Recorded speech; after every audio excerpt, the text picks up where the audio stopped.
ایک بچہ آیا نا اپنی ماں کے لیے لباس لینے کے لیے، اور پہلے وہ گیا اپنے چچا کے پاس، اس کی ماں بیوہ تھی اور اس کا لباس پھٹ گیا تھا، اور وہ اپنے چچا کے پاس گیا تو اس نے دتکار دیا۔ ماں نے اس کو روکا تھا بیٹا نہ جانا، لیکن اس نے کہا کہ تیرے بدن کے اوپر جو لباس ہے وہ بھی پھٹ گیا ہے اور جگہ جگہ سے جسم جھلک رہا ہے، تو میں اپنے چچا سے آپ کے لیے لباس لے کے آتا ہوں۔ پھر جو رویہ اس نے اختیار کیا تو واپس روتا ہوا آ رہا تھا، تو کسی نے راستے نے پوچھا کہ کیا ماجرا ہوا؟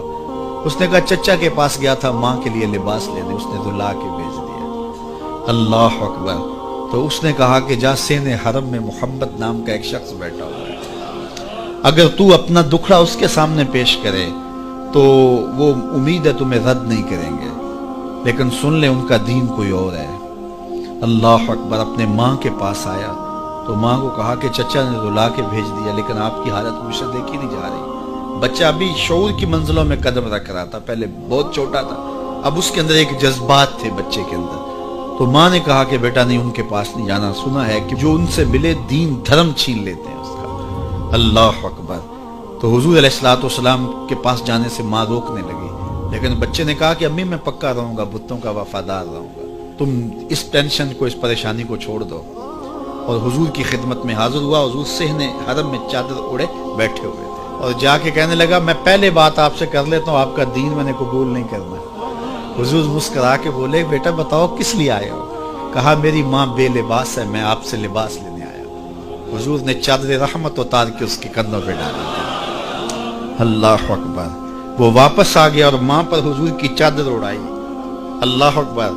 اور ماں نے کہا کہ بیٹے اس نے اپنا دین تو نہیں تجھے دیا؟ کہا نہ میں نے پہلے کہہ دیا تھا تیرے دین نہیں مانوں گا۔ ماں کہنے لگی پتر اس کا دین ماننا چاہیے، یہ جس نے رحمت کی چادر ہمارے سر پہ تار دی۔ اللہ اکبر۔ تیری تک کے ادامہ میں مرید ہو گئے۔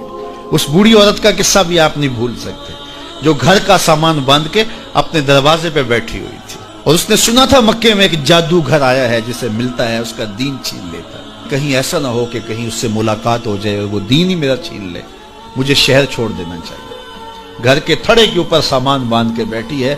حضور بھی گزرے، اس نے دیکھا تو کہا بھتیجے یہ سامان میرے سر پہ رکھ دے۔ حضور نے سامان اٹھایا، دیکھا تو بوجھل تھا، وزنی تھا، اور بڑھیا کو دیکھا تو کمزور تھی۔ تو کہا کہ بڑھیا اگر چاہو تو جہاں چاہتی ہو میں خود نہ چھوڑا۔ اس نے کہا اس سے بڑی مہربانی کیا ہوگی؟ حضور نے سامان اٹھایا ہوا ہے اور بڑھیا سے باتیں بھی کرتے جا رہے ہیں۔ تو بڑھیا کو کہا کیوں جا رہی ہے؟ اس نے کہا کہ سنا ہے یہاں ایک جادوگر ہے جو لوگوں کا دھرم لوٹ لیتا ہے، لوگوں کا دین لوٹ لیتا ہے۔ میں نے ساری زندگی بتوں سے وفا کی، میرے آباء و اجداد نے بتوں سے وفا کی ہے، میں چاہتی ہوں دین اجداد ہاتھ سے چھوٹ نہ جائے، آخر اس شہر میں رہتی ہوں کہیں مل نہ جائے۔ خیر حضور نے کچھ نہیں کہا، اس کا سامان نہیں پھینک دیا کہ ٹھیک ہے تم پھر جاؤ۔ سامان اس کا اٹھایا اور جہاں تک اس نے جانا تھا سامان پہنچایا، سامان سپرد کر کے واپس پلٹنے لگے۔ تو اس نے کہا بچے اپنا نام تو بتا دے، لوگ کہیں گے کہ مکہ چھوڑ آئی ہو تو بتاؤں گی ایک جادوگر کے دکھ سے چھوڑ آئی ہوں، تو وہ کتنا برا بھلا کہیں گے شہر مکہ کو کہ جس مکہ سے لوگ نقل مکانی کرنے پہ مجبور ہو گئے۔ تو میں انہیں یہ بھی بتاؤں گی کہ جس مکے میں جادوگر رہتا ہے اتنا اچھا نوجوان بھی رہتا ہے، تو تیرا نام لیا کروں گی، تیرے قصیدے پڑھا کروں گی۔ تو حضور علیہ السلام مسکرا پڑے، کہا بڑھیا جس جادوگر سے بھاگ کے آئی ہے وہ تیرے سامنے کھڑا ہے۔ اس نے کہا سچ سے آپ ہی محمد ہیں؟ حضور نے فرمایا نام میرا یہی ہے۔ تو اس نے کہا پھر آپ کا جادو میرے پہ چل گیا ہے۔ اللہ اکبر۔ تیری تک کے ادامہ میں مرید ہو گئے، لوگوں کی خدمت کریں، بوڑھوں کے کام آئیں، دکھیوں کے کام آئیں، مصیبت زدہ کے کام آئیں۔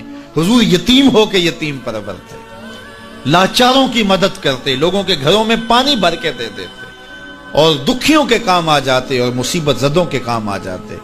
تو حضور سے پیار کرنے والوں، امت میں آپس میں حسد نہ پھیلاؤ، بغض نہ کرو، نفرتوں کے پہاڑ کھڑے نہ کرو، ایک دوسرے سے پیار کرو، جڑو، امت وحدہ بنے، اور اپنے ماحول کو، اپنی معاشرت کو ایک خوبصورت معاشرت کا رنگ دو، اور اپنی زندگی کو حضور کے نام کر دو۔